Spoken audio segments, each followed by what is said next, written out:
que le principal problème qui se pose à ceux qui cumulent des mandats, c'est le temps, et singulièrement, aussi étrange que ça puisse paraître, c'est le temps des déplacements. C'est parce que c'est très long d'aller de ville à ville quand on n'est pas élu de la ville-centre. C'est très long de se déplacer pour un simple conseiller régional comme je suis, qui vient pour une réunion d'1 heure à Bordeaux, de Pau.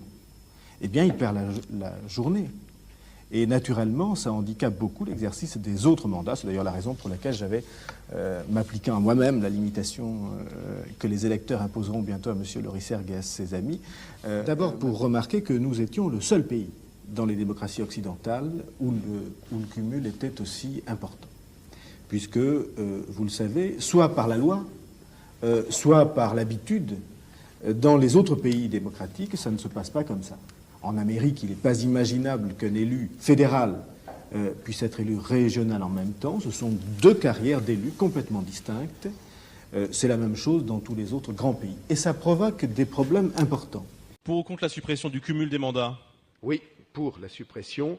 Je le propose par référendum le jour du premier tour des élections législatives pour que ça s'applique à cette assemblée qui va être élue.